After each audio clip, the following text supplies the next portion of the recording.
नमस्कार, स्वागत है आपका हमारे चैनल पर। मैं हूं आपके साथ शिप्रा सैनी। किसान आंदोलन पर सुप्रीम कोर्ट ने संज्ञान लिया है। उत्तर प्रदेश हरियाणा सरकार से जवाब दाखिल करने के लिए सुप्रीम कोर्ट ने कहा है। वहीं आंदोलनजीवी राकेश टिकैत की बेतुकी बयानबाजी के बाद अब केंद्रीय गृह मंत्री अमित शाह एक्शन में हैं और हरियाणा के गृह मंत्री अनिल विज से केंद्रीय गृह मंत्री अमित शाह ने मुलाकात की है।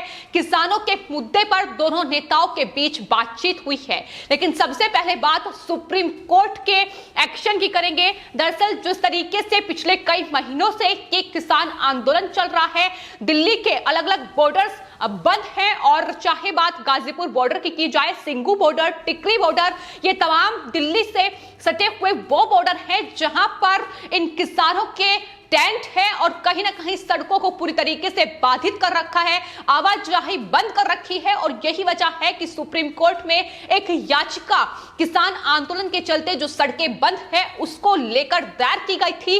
मांग याचिका में यही की गई थी कि किसान आंदोलन के चलते जो सड़कें बंद हैं वो खोली जाए, जिस पर सुप्रीम कोर्ट ने अब सुनवाई की है और सुनवाई करते हुए उत्तर प्रदेश और हरियाणा सरकार से जवाब मांगा है। जाहिर तौर पर जिस तरीके से ये आंदोलन चल रहा है, कहीं ना कहीं आवाजाही में खासी दिक्कतों का सामना लोगों को लगातार करना पड़ रहा है और यही वजह है कि सुप्रीम कोर्ट ने इस पूरे मामले में संज्ञान लेते हुए उत्तर प्रदेश और हरियाणा सरकार से जवाब मांगा है कि आखिर क्यों सड़कें खोली नहीं जा रही है। किसान आंदोलन के नाम पर जो ये आंदोलनजीवी बैठे हुए हैं, इन्हें हटाया क्यों नहीं जा रहा है, यही जवाब है जो सुप्रीम कोर्ट ने मांगा है। फिलहाल आपको बता दें, सुप्रीम कोर्ट में इस पूरे मामले की सुनवाई अब 23 अगस्त को होगी। 23 अगस्त तक अब हरियाणा और उत्तर प्रदेश सरकार को अपना जवाब कोर्ट में दाखिल करना होगा। हालांकि इससे पहले भी इस पूरे मामले की सुनवाई हुई थी। मोनिका अग्रवाल नाम की एक महिला ने यह याचिका सुप्रीम कोर्ट में दायर की थी और पिछली सुनवाई में सुप्रीम कोर्ट ने दिल्ली पुलिस को नोटिस जारी करते हुए हरियाणा और उत्तर प्रदेश सरकार को भी इसमें पक्षकार बनाया था।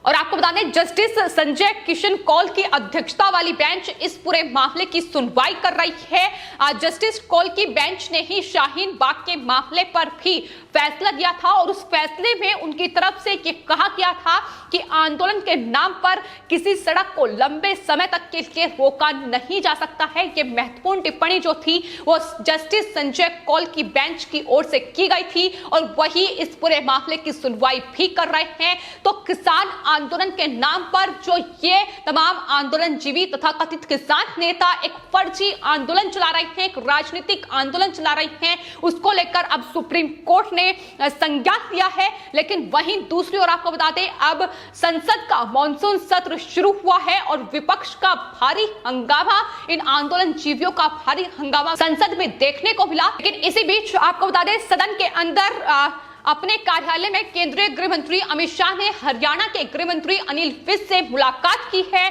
किसानों के मुद्दे पर यह बातचीत हुई है। जाहिर तौर पर जिस तरीके से यह आंदोलन चल रहा है और राकेश टिकैत जैसे नेता लगातार जो बेतुकी बयानबाजी कर रहे हैं, कभी वो जंग का ऐलान करते हैं, युद्ध की धमकी देते हैं, सरकार को देख लेंगे, ये तमाम उनकी बेतुकी बयानबाजी लगातार सामने आ रही है। और इस किसान आंदोलन की आड़ में वो लगातार जंग का ऐलान कर रहे हैं, लगातार हिंसा पर लोगों को उतारू कर रहे हैं। और यही वजह है कि केंद्रीय गृह मंत्री अमित शाह ने हरियाणा के गृह मंत्री अनिल विज से मुलाकात की है। ये मुलाकात इसलिए भी अहम है क्योंकि हाल ही में किसान आंदोलन की आड़ में हरियाणा में भी काफी बवाल देखने को मिला, जब कई किसानों की गिरफ्तारी हुई जो हंगामा कर रहे थे। उसके बाद उन्होंने हरियाणा के डिप्टी स्पीकर की कार पर हमला किया था और फिलहाल अनिल विज ने जानकारी देते हुए बताया था कि किसानों के खिलाफ एफआईआर और देशद्रोह का केस दर्ज कर लिया गया है और इस पूरे मामले में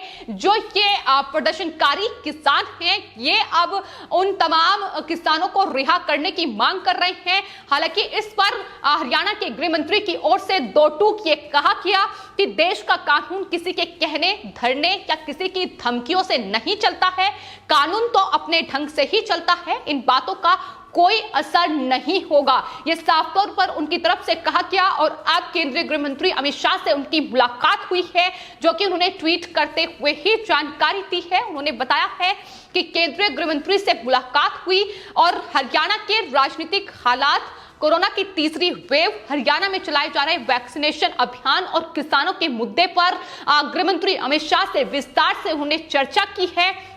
तो जाहिर तौर पर किसानों को लेकर कहीं ना कहीं काफी जो हंगामा देश में बरपा हुआ है और आंदोलनजीवी तथा कथित किसान नेता राकेश टिकैत हो या फिर गुरनाम सिंह चढ़नी हो, जिस तरीके से अब इनके लगातार बयान सामने आ रहे हैं, वो साफ तौर पर बता रहे हैं कि ये किसानों को जिस तरीके से बेवकूफ बनाकर, बहलाकर, फुसलाकर राजनीतिक आंदोलन में अपने इस आंदोलन को तब्दील कर चुके हैं, अपनी सियासी रोटियां लगातार इस आंदोलन की आड़ में सेक रहे हैं, उस पर भी अनिल विज ने हाल ही में इस पूरे किसान आंदोलन पर निशाना साधते हुए राकेश टिकैत और गुरनाम सिंह चढ़नी जैसे नेताओं से दो टूक ये कहा था कि दरअसल जिस तरीके से 2012 में राजनीतिक आकांक्षाओं के लिए कई लोग अन्ना हजारे के नेतृत्व वाले आंदोलन में शामिल हुए थे, उन्होंने इसे हासिल किया और केजरीवाल बन गए। कृषि कानूनों का विरोध कर रहे कई नेता केजरीवाल बनना चाहते हैं,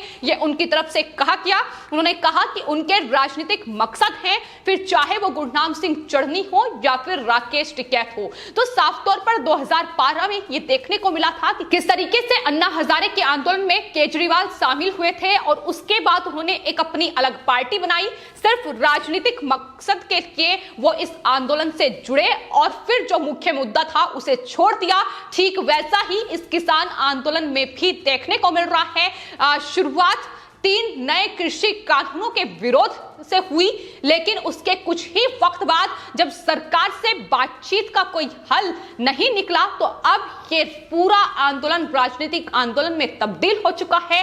न सिर्फ राकेश टिकैत बल्कि गुरनाम सिंह चढ़नी और तमाम विपक्षी पार्टियां अपनी सियासी रोटियां अब किसानों के नाम पर सेक रही हैं। हालांकि सच्चाई ये है कि इस आंदोलन में अब किसान नहीं है, बल्कि ये तमाम आंदोलनजीवी हैं जो कहीं ना कहीं इस पूरे आंदोलन को चलाना चाहते हैं सिर्फ और सिर्फ अपने राजनीतिक फायदे के लिए। और यही वजह है कि बार बार सरकार और साथ ही तमाम जो राज्य के नेता हैं, फिर चाहे उत्तर प्रदेश हो, हरियाणा हो, वो यही कह रहे हैं कि ये किसान आंदोलन नहीं है, ये फर्जी आंदोलन है जो इन तमाम तथाकथित किसान नेताओं के द्वारा सिर्फ और सिर्फ अपने राजनीतिक मकसद के लिए चलाया जा रहा है। तो फिलहाल किस तरीके से इस किसान आंदोलन के नाम पर राकेश टिकैत, गुरनाम सिंह चढ़नी जैसे ये तथाकथित किसान नेता धमकियां दे रहे हैं, इसका नजारा भी हाल ही में देखने को मिला। जब राकेश टिकैत से किसान आंदोलन को लेकर सवाल किया गया तो उन्होंने कहा कि दरअसल जो सरकार है वो बातचीत के जरिए हल नहीं चाहती है और अब ऐसा लग रहा है कि देश में जंग होगी, युद्ध होगा और मॉनसून सत्र में वो प्रदर्शन करेंगे। संसद के बाहर 200 से ज्यादा किसान जो हैं वो पहुंचेंगे, विरोध प्रदर्शन जताया जाएगा, जिसके मद्देनजर आपको बताते हैं दिल्ली पुलिस आयुक्त बालाजी श्रीवास्तव ने कल रात सुरक्षा व्यवस्थाओं का जायजा भी लिया। किसानों के आंदोलन के सिंघू, टिकरी और गाजीपुर के जो बॉर्डर के इलाके हैं उनका दौरा उनकी तरफ से किया गया, यानी सुरक्षा व्यवस्था कड़ी की गई है जाहिर तौर पर, क्योंकि 26 जनवरी जब ट्रैक्टर परेड का जो ऐलान है वो इन तथाकथित किसान नेताओं आंदोलन जीवियों की ओर से किया गया, उसके बाद राजधानी दिल्ली में इनके द्वारा जमकर बवाल काटा गया और किस तरीके से खालिस्तानियों के साथ मिलकर उन्होंने लाल किले पर तांडव मचाया था, वो तस्वीरें भी कोई नहीं भूला है। और यही वजह है कि सुरक्षा के कड़े इंतजाम दिल्ली पुलिस की ओर से किए गए हैं। संसद के बाहर से लेकर तमाम मेट्रो स्टेशन और इसके अलावा तमाम बॉर्डर्स पर लगातार सुरक्षा व्यवस्था कड़ी की गई है, निगरानी लगातार रखी जा रही है और अब इस पूरे फर्जी किसान आंदोलन का हल कहीं ना कहीं निकालने की कोशिश की जा रही है, क्योंकि इस तरीके से किसानों के नाम पर उन्हें इस्तेमाल कर अगर सियासी रोटियां सेकी जाएगी तो जाहिर तौर पर सरकार इस पूरे मामले में सख्त एक्शन लेगी। और अब जिस तरीके से केंद्रीय गृह मंत्री अमित शाह ने अनिल विज से मुलाकात की है, अनिल विज हरियाणा के वो मंत्री जो लगातार किसान आंदोलन को लेकर अपनी राय दे रहे हैं कि किस तरीके से ये किसान आंदोलन के नाम पर फर्जी आंदोलन चल रहा है। ये तमाम आंदोलनजीवी केजरीवाल बनना चाहते हैं, सिर्फ राजनीतिक फायदे के लिए ये आंदोलन चलाया जा रहा है। तो लगातार वो निशाना साधते आए हैं। सच्चाई क्या है इस आंदोलन की, ये हर रोज देखने को मिल रहा है। जब किसान आंदोलन के नाम पर ये किसानों का इस्तेमाल कर वहां महिलाओं का बलात्कार कर रहे हैं, वहां लगातार खालिस्तानियों के साथ मिलकर खुलेआम देश विरोधी जो नारे हैं वो लगाए जा रहे हैं, वहां खालिस्तानियों का गुणगान किया जा रहा है। तो ये तमाम इस आंदोलन की हकीकत है, जो ये आंदोलन पूरी तरीके से अब राजनीतिक आंदोलन में तब्दील हो चुका है। और यही वजह है कि राकेश टिकैत लगातार बौखलाए हुए हैं और इस तरीके की बयानबाजी उनकी देखने को मिल रही है। लेकिन फिलहाल लोगों का यह साफ तौर पर कहना है कि कांवड़ यात्रा का विरोध जो कोई कर रहा है, फिर चाहे वो नेता हो विपक्षी दलों के या फिर पत्रकार हो, आखिर क्यों किसान आंदोलन का उनके द्वारा समर्थन किया जा रहा है? अगर कांवड़ यात्रा के दौरान उन्हें कोरोना महामारी दिख रही है, तो आखिर क्यों उन्हें किसान आंदोलन के दौरान कोरोना महामारी नहीं दिख रही है? ये सवाल भी लगातार पूछे जा रहे हैं। और किस तरीके से ये फर्जी आंदोलन चल रहा है, जो सरकार की नहीं मान रहे हैं, संविधान नहीं मान रहे हैं, संसद क्या कह रही है वो नहीं मान रहे हैं, कानून नहीं मानेंगे, देश की सर्वोच्च अदालत का क्या फैसला है वो ये मानने के लिए राजी नहीं है। इसके अलावा सरकार को हमारी बात माननी होगी, ये लगातार राकेश टिकैत, गुरनाम सिंह चढ़नी, संयुक्त किसान मोर्चा के नेता और ये भारतीय किसान यूनियन के नेता लगातार कह रहे हैं। तो जाहिर तौर पर इनकी सच्चाई अब देश के सामने आ चुकी है और यही वजह है कि ये लगातार बौखलाए हुए हैं और इस तरीके की बेतुकी बयानबाजी लगातार सामने आ रही है। लेकिन फिलहाल इस पूरे फर्जी किसान आंदोलन को लेकर सरकार अब कहीं ना कहीं सतर्क है और कहीं ना कहीं एक्शन के मूड में भी नजर आ रही है। जिस तरीके से अब इस पूरे आंदोलन को सिर्फ और सिर्फ अपने राजनीतिक फायदे के लिए ये तमाम तथाकथित किसान नेता चला रहे हैं। फिलहाल आपकी इस पूरे मामले पर क्या राय है, हमें कमेंट बॉक्स में जरूर लिखें और चैनल को सब्सक्राइब करें। धन्यवाद।